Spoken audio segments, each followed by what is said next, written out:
안녕하세요. 빰빠람복덕바입니다. 구독과 좋아요, 알림 설정, 회원가입 부탁드리겠습니다. 트럼프가 취임식에서 전기차 의무화 드디어 철회 수순으로 가고 있네요. 굉장한 어떤 폭풍이 예상이 되겠고요. 그동안 전기차 강세가 어느 정도 완전히 꺾일 수 있는 가능성이 충분히 있겠습니다.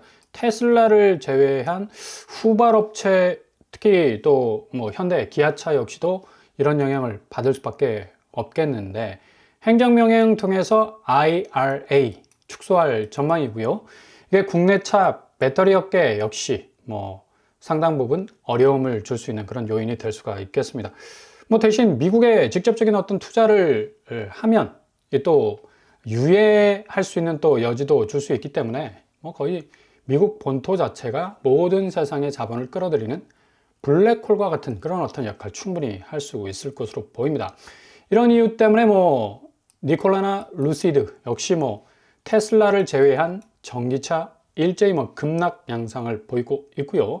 테슬라 역시도 이 보조금을 제대로 받지 못하는 상황인데도 불구하고 몇 개 모델은 고스란히 또 이 보조금을 수령할 수 있는 그런 예외적인 사안이 있어서 거의 테슬라가 전기차 시장은 거의 다 먹을 수 있을 그런 어떤 이 파일을 확대해 나갈 수 있을 것 같습니다. 실질적으로 현대차 미국 전기차 보조금 지급 대상에서 제외가 되는데 아이오닉 5하고 아이오닉 9 지급에서 제외가 되고요. GV70 전동화 모델도 지급에서 제외가 됐습니다. 굉장히 좀 타격이 클 것 같고, 기아에서 EV6하고 EV9 보조금 지급을 받게 됩니다. 이렇게 좀 뭔가 차별적으로 소수의 어떤 모델에 대해서만 기존의 어떤 보조금을 지급하고 나머지 부분은 좀 철폐되는 부분으로 가고 있어서, 자동차 부분에 있어서는 정말 우리나라가 이 경제 부분에 있어서는 상당한 어떤 허리띠 역할, 허리 역할을 할 수 있는 그런 부분인데, 확실히 경제 성장 전망률을 2025년에 낮게 책정할 수밖에 없는 그런 이 상황으로 변해가고 있다는 얘기죠. 미국 내에서 전기차를 가장 많이 판매하고 있는 업체는 바로 테슬라고요. 미국 전기차 판매량이 48.2% 정도를 차지하고 있을 만큼 굉장한 어떤 영향을 받을 수밖에 없는데, 트럼프 행정부의 정책을 반기고 있는 이유는 당장 보조금 지급을 못 받는 몇 개의 모델에 대해서는 판매 가격이 올라가겠지만, 이미 전기차를 대량으로 양산하는, 보조금 없이도 전기차 판매만으로도 이익을 낼 수 있는 시스템을 분명히 갖고 있기 때문에 거의 승자 독식, 이기는 사람이 모든 걸 다 먹어버리는 그런 어떤 양상으로 갈 수밖에 없다는 얘기죠. 그리고 BYD 같은 이 중국의 저가 전기차에 대해서도 상당 부분 관세로 막아낼 수밖에 없기 때문에 미국 내 테슬라를 비롯한 이 전기차 선발, 그러니까 제일 먼저 깃발을 꽂았던 업체들은 굉장히 어떤 이 시장의 재편에 있어서 선두적인 어떤 위치를 차지할 가능성이 높다는 얘기죠. 게다가 관세 부분, 이미 트럼프 대통령 취임 첫날 멕시코와 캐나다에 대해서 25% 관세를 때렸습니다. 어마무시하죠.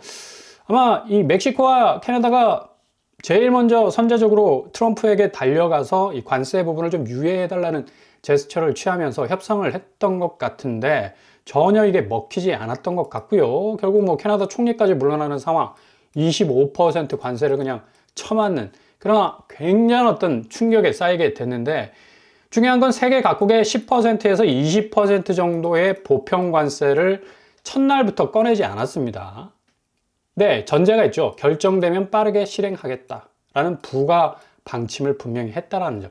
결국 이 관세 부분은 엄청난 경제 상황 부분에 있어서 굉장한 영향을 끼칠 가능성이 굉장히 많고요.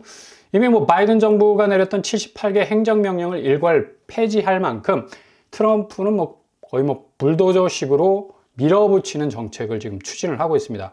그래서 우리나라 역시도 10%에서 20% 사이의 관세, 그 부분에서 17%, 18% 정도 관세를 맞지 않을까라는 예상을 할 정도로 굉장히 지금 상황이 녹록치 않은 그런 이 입장이고요. 트럼프는 또 내달부터 중국이 10%, 최종적으로 65%까지 지금 매긴다고 하는데, 이거 서서히 조여가는 거죠. 왜 중국은 10%밖에 매기지 않느냐? 뭔가 협상 카드로 나머지 55%는 남겨놓은 것 같습니다. 그래서 어떤 부분에서는 중국의 좀 목을 서서히 쫄라갈 수 있는 그런 아주 위협적인 어떤 그런 이 제스처라고 볼 수가 있겠고요. 중국 10% 관세 부과 내달 2월 1일부터 당장 실시가 될 가능성이 높습니다. 월가에서는 트럼프 관세 부과 지연 가능성이 지금 무게를 두고 있어서 확실히 앞으로 어떻게 어떤 속도로 진행이 될지는 미지수다라는 어떤 평가를 내리고 있습니다. 이런 와중에 트럼프가 역시 장사꾼다운 뭔가 돈 냄새를 아주 잘 맞는 그런 어떤 스탠스를 확실하게 취하고 있는 것도 밈코인, 자기 이름으로 트럼프 오피셜이라는 가상화폐를 내놓는 바람에 업계가 그냥 완전히 빠개질 정도로 흔들리고 있죠. 신뢰 훼손 우려도 좀 전망이 되고요. 비트코인이나 알트코인, 트럼프가 등장하면서 가상화폐 대통령이라는 인식에서 조금 물러날 수 있는, 좀 후퇴할 수 있는 그런 영향도 있습니다. 가상화폐 무더기 강제 청산이 될 수도 있고, 트럼프 민코인의 어떤 역풍을 제대로 맞으면서 가치가 하락될 수 있는 그런 위험성도 있는데, 아무튼 이건 좀 지켜봐야 될 것 같고요. 2월까지는 그래도 강세 전망을 내다볼 수가 있고요. 트럼프 민코인이 국내 마켓에서도 첫 상륙을 했죠. 오피셜 트럼프라는 이름으로 61,900원. 굉장히 비싸요. 출시되자마자 벌써 6만원, 7만원 가고 있는데, 이러니까 다른 어떤 알트코인들이 이게 경쟁이 안 된다는 얘기입니다. 그러니까 살아있는 이 경제 가치의 어떤 존재가 지금 권력까지 딱 쥐고 있으니까 이거 기존의 비트코인 뿐만 아니라 알트코인 역시도 좀 흔들리는 그런 어떤 양상으로 가고 있고, 시가총액이 벌써 이게 11조를 넘고 있습니다. 나온 지 한 일주일도 안 됐잖아요. 그 정도의 어떤 파괴력을 가지고 있어서 앞으로 이게 오피셜 트럼프가 어느 정도까지 올라갈 것인가, 급락할 수 있는 여지도 충분히 있습니다. 이런 식으로 지금 트럼프는 어떤 의미에서는 머니게임입니다. 전체적인 어떤 미국 경제의 근간을 다시 다 무너뜨리고 새롭게 쌓아 나갈 것이다. 그리고 장벽처럼 교역하는 상대국에 대해서 절대 유리한 어떤 포지션을 주지 않고 자국의 부국 강병을 이룰 것이라는 어떤 확실한 스탠스를 가지고 있다는 얘기죠. 그러니까 모든 자본들이 미국 쪽으로 빨려 들어갈 수밖에 없는 거예요. 자연 한국 부동산 시장 얼마나 올드한 시장입니까? 지금 현재 가장 문제가 황금성 부분 아닙니까? 아파트를 팔 수도 없고, 그리고 고점에서 산 아파트 가치만큼 뭔가 돈으로 바꿔낼 수 있는, 사줄 사람이 없다는 얘기. 너무 비싸서. 그러니 강남 4구라 하더라도 17억 아파트 가격이 뚝뚝 떨어지는 그런 어떤 일들도 벌어지고 있고요. 강동구에서 이런 현상들이 많이 일어나고 있죠. 신축 아파트들이 물밀듯이 계속해서 쏟아져 나오고 있기 때문에 레미는 힐스테이트 고독도 최대 1억 단기간 안에 하락하고 있고요.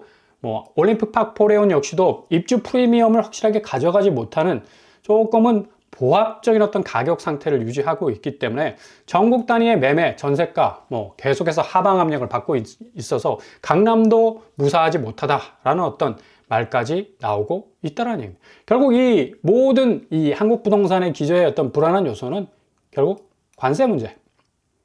25% 이미 캐나다와 멕시코의 부과한 관세, 그리고 한국에 부과될 약 17%였던 관세 문제, 이거와 맞물리면서 환율 문제도 지금 물고 들어갈 수밖에 없겠죠. 지금 초강달러에서 이런 어떤 보호명 관세 정책은 결국은 달러 자체를 밀어 올릴 수밖에 없기 때문에 지금 관세 유예가 되지 않을까라는 전망이 있어서 지금 1,430원까지 지금 떨어진 상태인데, 이게 갑자기 2월 1일부터 설이 지나면서 관세 포문이 열리기 시작하면 급등할 수 있는 그런 어떤 충분한 여지가 있다는 얘기예요. 그래서 1,500원까지 좀 열어놔야 되지 않겠는가라는 전망까지도 나오고 있습니다. 일본 엔화, 유럽, 그리고 유로와 중국 위안화, 영국 파운드까지도 지금 영향을 받고 있는데 2월 달에 아예 거의 분수령이 되지 않을까. 원달러 환율이 1,470원까지 찍고 나서 지금 1,439원까지 내려와서 이게 한숨 돌리는 어떤 차원이 아니라 뭔가 쎄한 느낌이 들 수 있는, 이게 다시 로켓처럼 치고 올라갈 수 있는 가능성이 충분히 있다라는 얘기죠. 이런 어떤 영향을 고스란히 받아서 12월 생산자 물가지수 0.3%, 이것도 2달 연속 상승하는 그런 추세를 가지고 있습니다. 당연히 환율의 영향이 크고요. 이렇게 되다 보니까 그래프가 살짝 죽어가는 어떤 뭔가 안정매적으로 가나 했는데 다시 살아나는 그런 어떤 모습을 보일 수밖에 없고요. 하는 측에서는 국제유가와 원달러 환율 상승 영향으로 인해서 계속해서 환율은 상승 압력을 받을 수밖에 없다라는 전망까지도 내놓고 있다는 얘기죠. 지금 뭐 그래서 1,430원까지 내려온 그 단편적인 이유는 아직 보편관세가 출발하지 않았다. 조속히 부과할 것이라는 전제가 달려 있기 때문에 역시 이 불안정한 그런 상황이라는 것을 우리가 알 수가 있다는 얘기죠. 이런 어떤 상황 속에 고스란히 노출되어 있는 서울 아파트, 최근 가격 정말 놀라운 현실이다. 제가 늘 말씀드렸죠. 우리가 생각하는 시점보다 훨씬 빨리 아파트 가격의 하락 지점이 정말 성큼성큼 다가올 정도로 실제적인 거래 현장에서의 아파트 가치는 계속해서 밑으로 내려가고 있다. 얼죽신이 이제 옛말 됐다는 얘기 나오잖아요. 분양권 거래량 뚝 떨어지니까 당연히 거래 자체도 한가해질 수밖에 없고, 그 죽어버린 거래량 때문에 거래가도 떨어질 수밖에 없는 거고요. 고금리, 그리고 신축 매매 시장에서의 어떤 양극화까지도 이어지면서 아마 점점 축소되는 어떤 가치 한계의 어떤 현실을 바라볼 수밖에 없다라는 걸 볼 수가 있겠죠. 서울 일주일 거래를 보더라도 이번 주 이제 수요일 중반이 지나가고 있는데 노원구, 서대문구, 성동구, 강동구, 송파구 할 것 없이 지금 거의 3억 이상으로 떨어져 나가고 있습니다. 지난주까지는 거의 2억 8천에서 2억 9천 정도로 형성이 됐는데 이게 확연하게 이제 3억 중반대를 넘어서 더욱더 가격 파이가 하락으로 가는 걸 볼 수가 있죠. 그만큼 하락할 수 있는 여지가 더욱더 짙어져 가는 것을 볼 수가 있습니다. 이러다 보니까 최근에 분양했던 아파트들 프리미엄, 입주 프리미엄, 철산동 철산 자이더 헤리티지 신축 아닙니까? 지금 25평이 지금 10억 정도 가고 있어요. 여기 계속적으로 올라서 거의 25평짜리도 거의 15억까지 가지 않을까라는 전망이 있었는데 이게 거의 마이너스 5억 정도 예상할 정도로 지금 10억까지 내려와 있습니다. 물론 분양가보다는 조금 올랐었는데 이전처럼 그렇게 큰 시세 차익을 누릴 수 없을 정도로 이 프리미엄 자체가 굉장히 손피라고 그러죠. 손에 딱 잡히는 프리미엄 자체가 없어지고 있다는 얘기입니다. 마찬가지로 자양동 롯데캐슬 리스트볼, 여기도 분양가가 거의 14억, 15억이었는데 여전히 지금 15억 9천 정도 형성이 되고 있어요. 여기 최소 5억 정도 피를 먹을 수 있다고 내다봤는데 천만에이션, 완전히 예상에서 벗어나고 있습니다. 이문동 레미안 라그란데 역시도 여기 지금 마이너스 피가 나온다는 소리도 들리죠. 거의 10억에서 11억 정도의 분양가였는데 지금 12억 5천 정도 형성이 되어 있습니다. 아마 더 떨어질 가능성이 상당 부분 높아요. 주변 시세가 전혀 받쳐주지 못하는 그런 상황 때문에 어려운 그런 어떤 처지에 놓여 있고요. 강남 상구에 속해 전매 제한 3년을 받는 힐스테이트 2편한 세상 문정 역시도 이게 예상보다 크게 치고 나가지 못하는 그런 어떤 영향이 있지 않을까라는 이 전망도 나오고 있고요. 실질적으로 상도 프루지오 클라베뉴 역시도 84제곱 분양가원이 12억 4천만 원 손바뀜 했는데 이거 분양가가 13억대인 걸 고려하면 마이너스 6천만 원 마피가 나왔다는 얘기예요. 그죠? 동작구, 그것도 신축인데 좀 입지가 좀 애매모호한 그런 부분은 있습니다. 6천만 원 마피. 하나포레나 미아 역시도 여기 잔여 물량 털어내기 위해서 무진장하게 무슨 일로 쏟아져 나왔었는데 여기도 분양가보다 6천만 원 저렴한 10억 3천만 원에 최근에 거래가 됐대. 그러니까 서울 시내 안에 있는 신축들도 마이너스 P가 나올 정도로 지금 상당히 아파트 가치가 흔들리고 있다는 것을 볼 수가 있습니다. 분양시장에서의 신축은 무조건 시세 차익을 무진장하게 땡길 수 있다는 그런 어떤 얘기들, 이제 호랑이 담배 피던 시절의 얘기로 돌아가는 거고, 최근 가격지 좀 흔들리고 있다는 사실이고, 얼죽신도 이제 부동산 한파에서 더 이상 견디지 못하다는 얘기죠. 서울 아파트 분양가 마피가 지금 속출나고 있다는 보도들이 계속해서 이어지고 있다는 얘기입니다.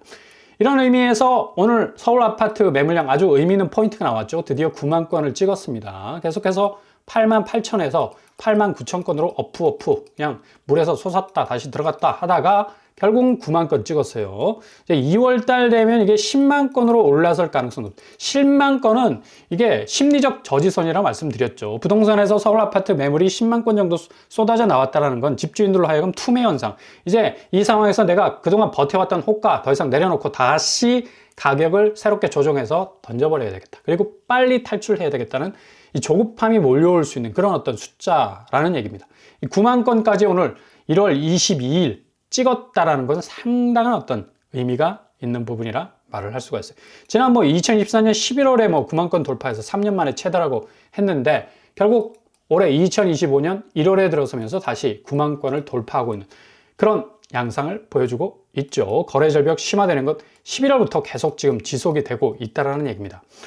평균 아파트 거래 금액 역시도 지금 떨어져 나가고 있고 거래량 역시도 상당히 지금 서울 아파트 같은 경우는 1월 달이 지금 830건에 지금 그치고 있습니다. 굉장히 지금 거래가 위축되어 가고 있는 걸 볼 수가 있죠.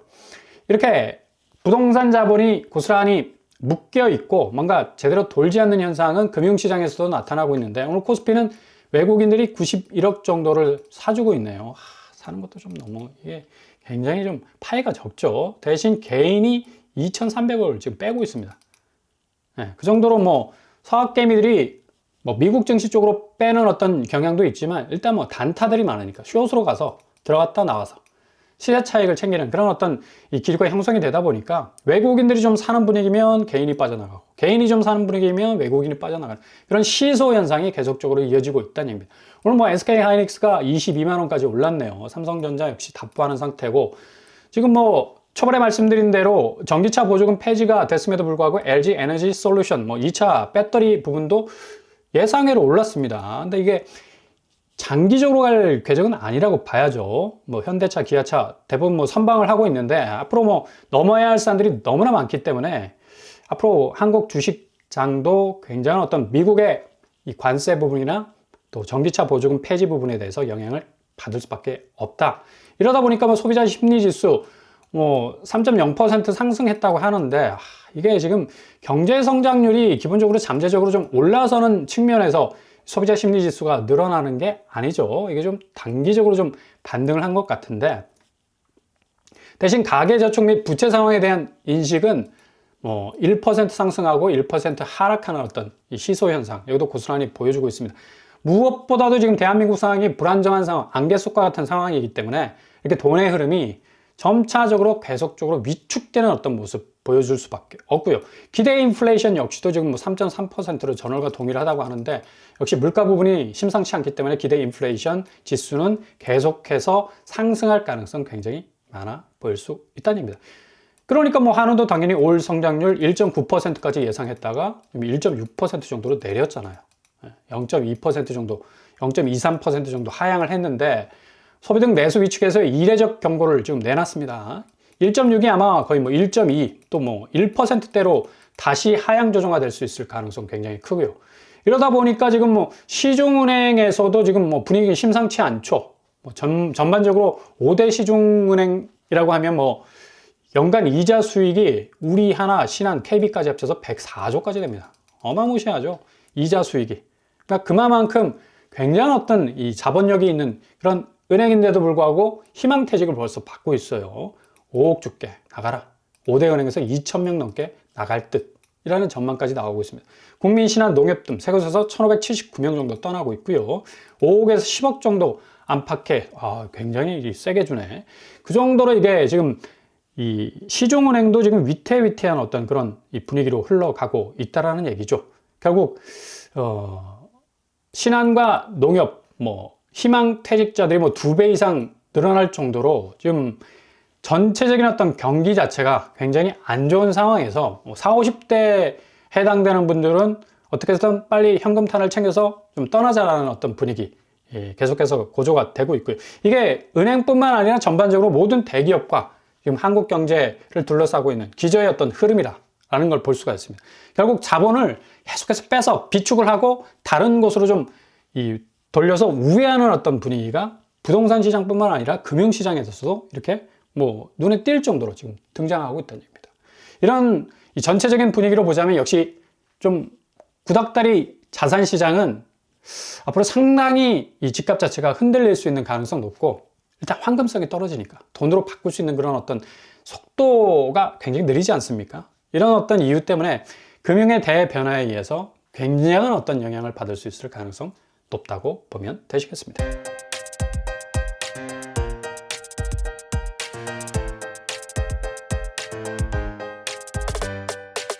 오늘의 부동산 캐릭터처 미국의 전기차 보조금 폐지에 의해서 한국의 이 수출 부분 굉장히 좀 쪼그라들 가능성 많고요. 이런 어떤 경제적 대변화에 의한 이 금융시장의 변화, 한국 집값을 굉장히 충격적으로 흔들 가능성 상당 부분 높습니다.